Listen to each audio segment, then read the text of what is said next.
This year, we're celebrating the 30th anniversary of women being ordained as priests in the Church of England. I've travelled to Great Stookley to meet Fiona Brampton, who's going to tell us a bit more about her journey. Fiona, you were part of the first cohort of women to be priested at Ely Cathedral in May 1994. Maybe you could share with us a bit about your journey before your priesting. I'd always thought I would do something in the church. That is alongside thinking I was going to be Prime Minister, which was another ambition for a long time. But when I was at university, I remember the moment really clearly. It was in my second year and I had my careers discussion, and the advisor had said, well, come back when you've got some proper ideas. And that night I was lying in bed and it was all going around my head, and I just I don't know whether the voice was inside my head or outside in the room, but it said, you're going to be a deaconess. And it was not part of my plan at all, because I did know those training to be parish workers and deaconesses, and in my view they went to bed at 9 o'clock with a cup of cocoa and wore flat shoes. And at the age of 20, 9 o'clock and flat shoes and cocoa didn't all go together. But I kind of pursued that. I ignored it for a little bit. I pursued it then when I couldn't ignore it. And other people said, we've been thinking exactly the same.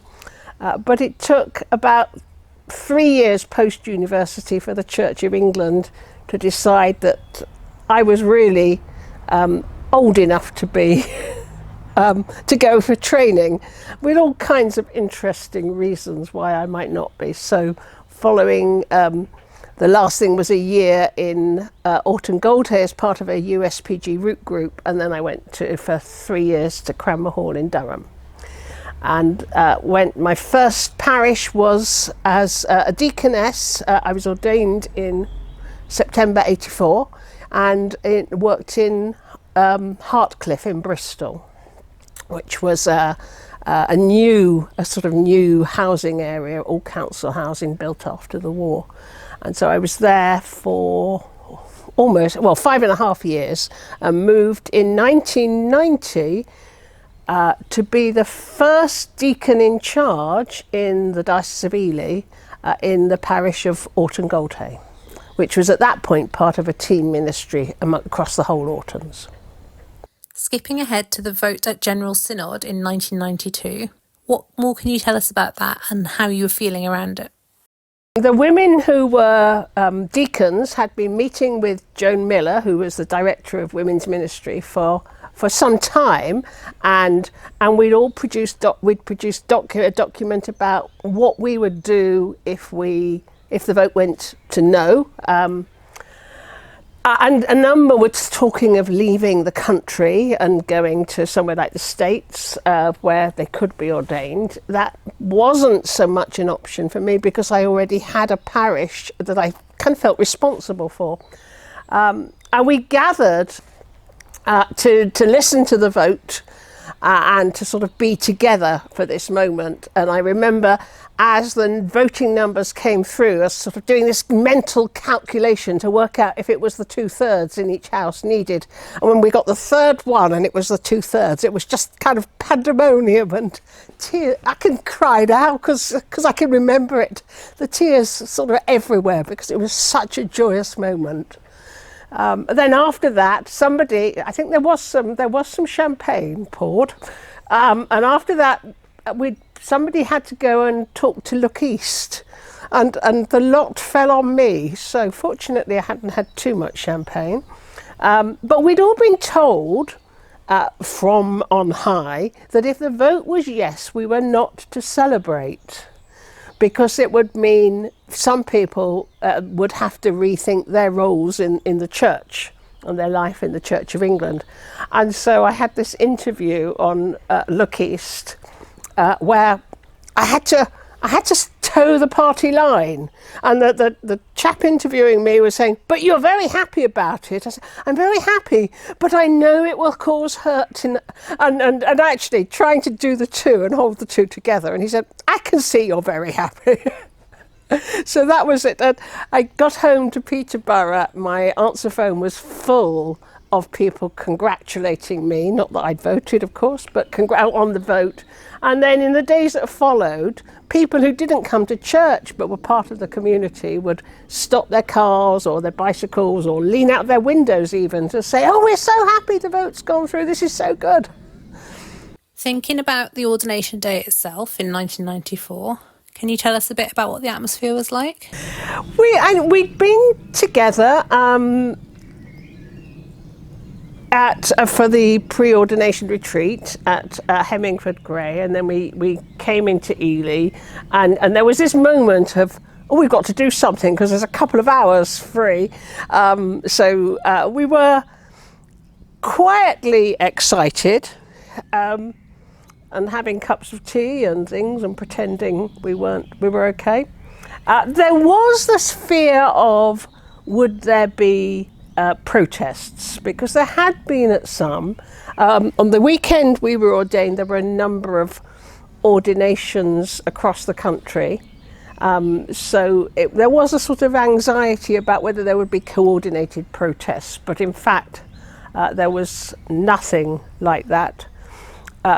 One of our number managed to have an accident between Bishop Woodford House and the cathedral and ended up in A&E. So the first part of the service, I think we were actually more worried about whether Alison would get to the service to join us. And the bishop, Bishop Stephen Sykes, had phoned A&E to say, can you get her through fast? And he'd said she has to be in the cathedral by this point. And we all looked up at that point, and there she was waiting, complete with her bandage. And there was a big moment of relief because we were then all together. But it was a very special moment to be with that group of people that we had journeyed with for sort of almost 4 years. And how did you celebrate after the service itself? After the actual service, the head teacher from Orton Goldhay knew somebody who knew somebody. So we had a room in King's School where my family and friends, the friends who'd come for that part of the celebrations, came, and we had a chance to just be together, have drinks and food. It was muted, but it was fun, and it was fun to be with those people. Because the next day there were people from other parts of my life, and a coach load from my previous parish had come up for my first communion. So that was a whole different kind of celebration. How did your ministry change in practical terms from before your ordination to afterwards? In practical terms, for many people in the parish, it made no difference. I'd been their vicar. I was still their vicar. That's what they called me at funerals or baptisms. But there was also a sense of holding that position, being able, the moment of being able to bring people together at the Eucharist was very special. So that, and being able to bring the prayers of the people at that point was a very special moment, and that made the whole thing make sense. And finally, what advice would you give to any women who are just starting out on their journey and maybe thinking about pursuing ordination themselves? I think it's perhaps the same advice I would give to those who are being baptised is it's a great adventure. It's not always, perfect, and there are lots of difficult parts of that adventure, but actually go for it. If that's what you feel called to do, go for it. Don't be afraid. God's there. If I look back, and it's sort of 40 years since ordination as a deaconess, 30 as a priest, you can just see where the points where God has blessed it, where there is riches of love and ministry, and dogs.